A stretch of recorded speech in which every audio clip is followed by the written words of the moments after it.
सगळ्या पेशंट रुग्णांशी बोललो मी स्वतः आणि काही लोकांना फ्रॅक्चर आहे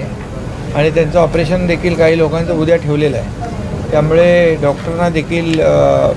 मी सूचना दिलेल्या आहेत की जे आपले पेशंट त्यांचं ऑपरेशन आहे,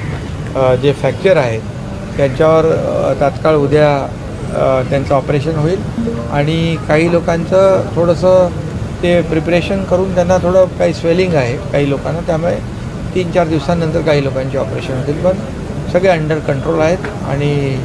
सगळी व्यवस्था हॉस्पिटलमध्ये त्यांची होईल. त्यांना औषध, ट्रीटमेंट, मेडिसिन वगैरे सगळं हॉस्पिटलमधूनच प्रोव्हाइड केलं जाईल आणि संपूर्णपणे आपल्या हॉस्पिटलच्या माध्यमातून त्यांच्यावर उपचार होईल. त्यांनी जो काही त्यांना म्हणजे ते दोन्ही गाड्या स्पीडमध्ये असल्यामुळे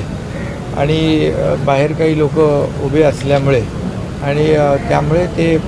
दोन्ही गाड्या स्पीडमध्ये एकाच वेळेस त्या विशिष्ट ठिकाणी जो कर्वेचर आहे त्या ठिकाणी आल्यामुळे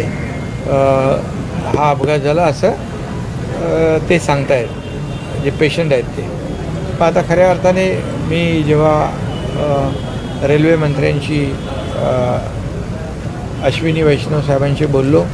ते देखील त्यांची टीम जी एक्सपर्ट टीम आहे ती देखील घटनास्थळी त्या ठिकाणी तपास करते आहे आणि टेक्निकल टीम आहे. त्यामधून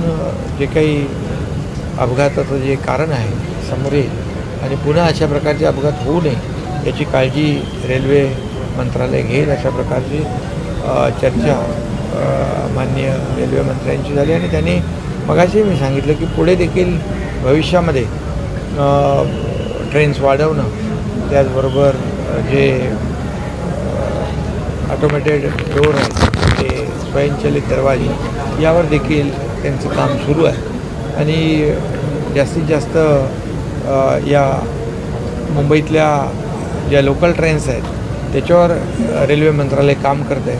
कारण जो काही लोड आहे या लोकल ट्रेन्सवर ते गृहीत धरून